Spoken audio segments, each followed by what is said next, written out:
New York, 1951. A black man in simple clothes walks into a Rolls-Royce showroom. The salesman looks at him with disgust and throws him out like trash.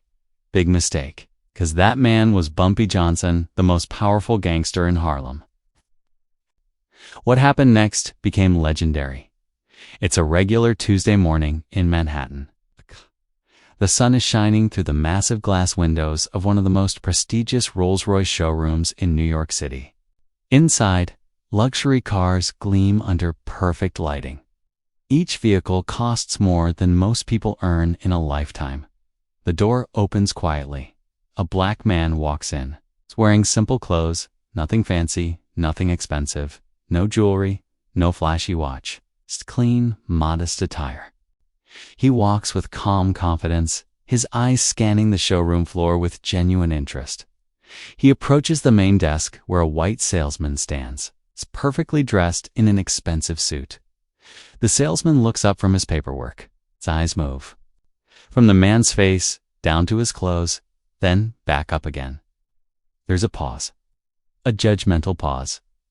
Bumpy Johnson speaks politely. His voice is calm and respectful. "Good morning. I'd like to know the price of that Rolls-Royce over there." The salesman doesn't answer immediately. Instead, he lets out a small, condescending laugh. He leans back slightly, crossing his arms. His expression shifts from professional courtesy to cold arrogance.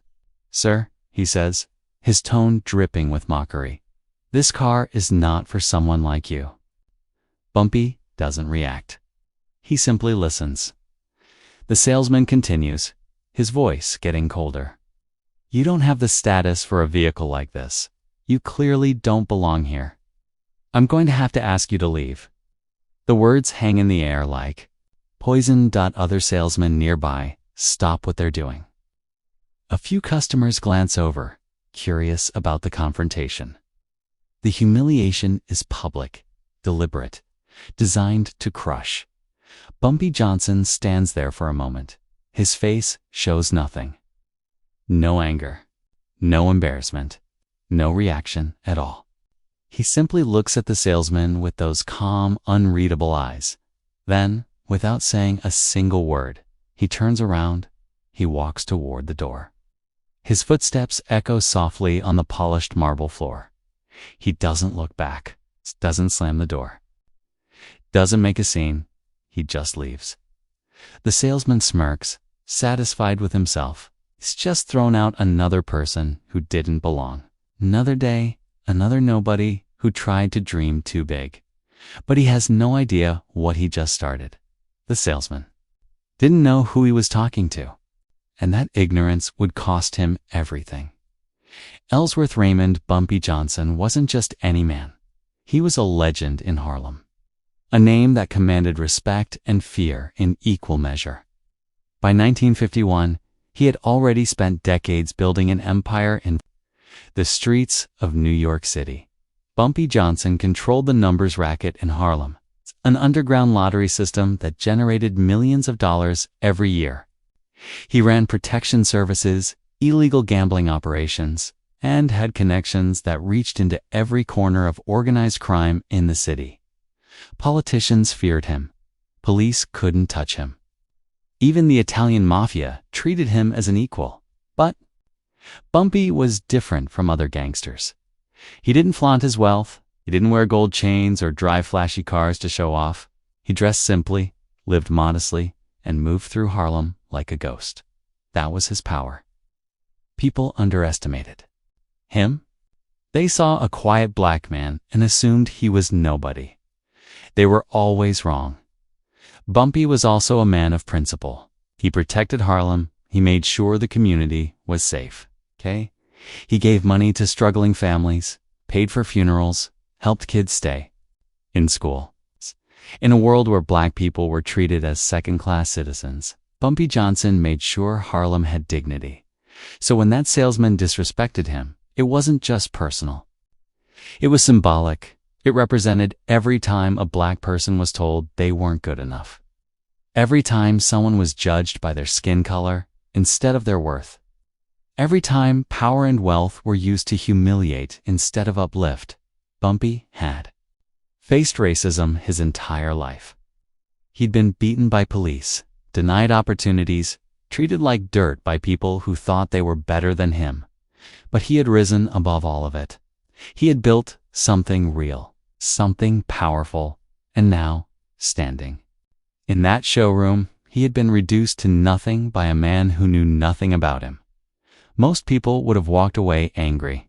Some would have fought back immediately.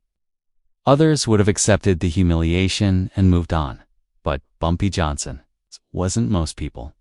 He understood something crucial about power. Real power isn't about screaming the loudest or throwing the first punch. Real power is about control, patience, strategy. So he didn't explode with rage. He didn't threaten the salesman. He simply walked out of that showroom with a plan already forming in his mind. A plan that would teach everyone involved a lesson they would never forget. The days following the showroom incident were quiet. Too quiet.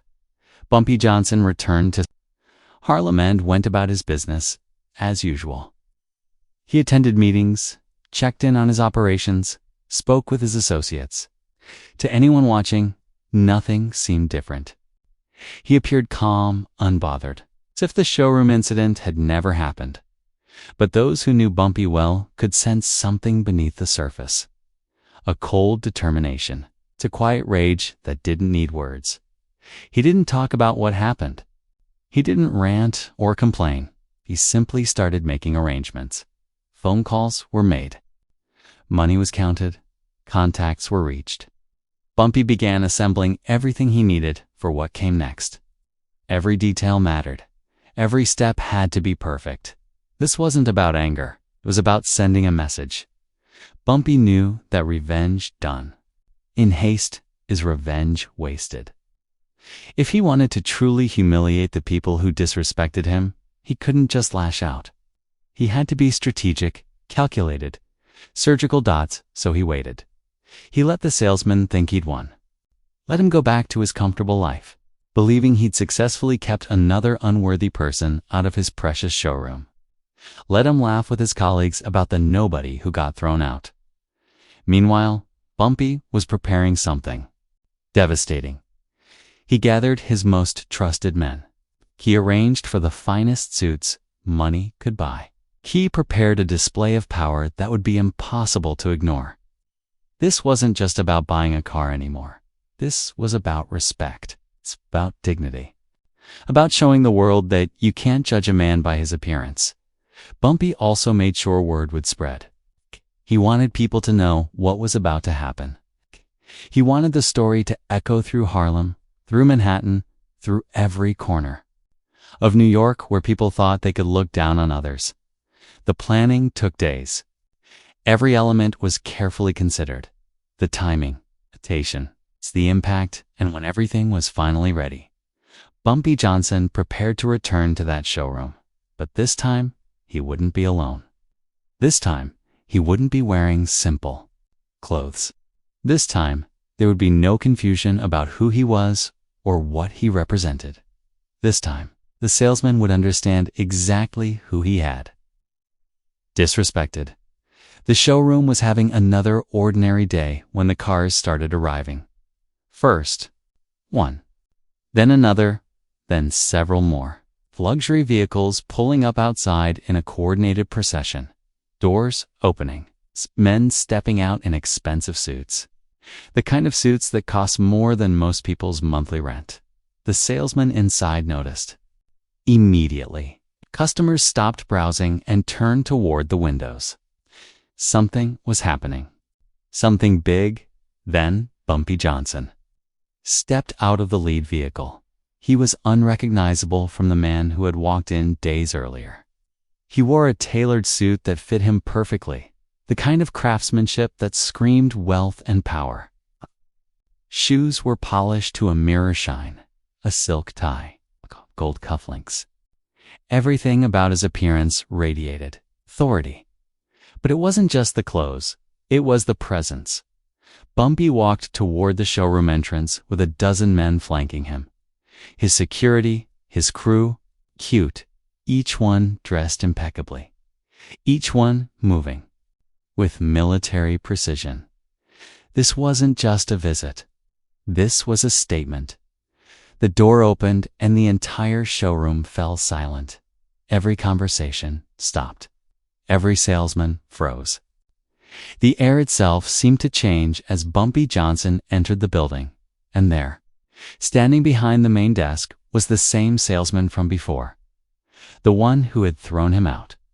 The one who had mocked him and told him he didn't have the status. There. Eyes met. The salesman's face went pale. Recognition flickered across his features. He knew. He understood immediately what was about to happen. Bumpy walked straight to him.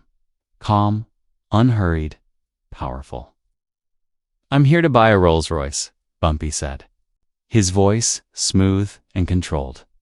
The showroom manager rushed over, sensing the tension. He could tell this wasn't a regular customer. The presence, the entourage, the obvious wealth, everything screamed importance. "Of course, sir.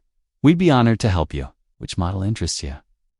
Bumpy didn't break eye contact with the original salesman. "I'll take 4. Silence. "I'm sorry, sir." The manager stammered. 4 Rolls-Royce vehicles. "I'll pay cash." "Right now." The manager's jaw dropped. For Rolls-Royces, that was a fortune. An absolute fortune. The commission alone would be staggering. "Absolutely, sir. We'll prepare everything immediately." Bumpy's men stepped forward with briefcases. So they opened them on the desk. Cash, stacks. Of it, more money than most of these salesmen had ever seen in one place. The transaction happened quickly. Papers were signed. Money was counted. Keys were handed over. The original salesman stood frozen the entire time, watching his biggest sale ever happen right in front of him. A sale he could have made if he hadn't been blinded by prejudice. But Bumpy wasn't done. Not even close. Buying the cars was just the beginning. What came next would be the real lesson. The FOUR Rolls-Royce. Vehicles rolled through the streets of Manhattan in a perfect line, chrome gleaming, engines purring.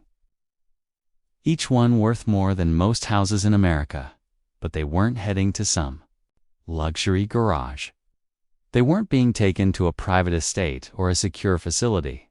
They were heading to Harlem. Word had already spread through the neighborhood. Bumpy Johnson had done something big, something legendary.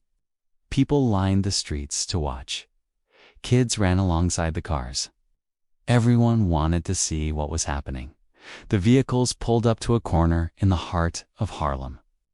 A busy intersection, where everyone could see. Where the spectacle would be impossible to miss. Then Bumpy gave the order.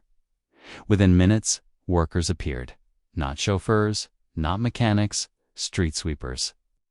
Men with brooms and dustpans.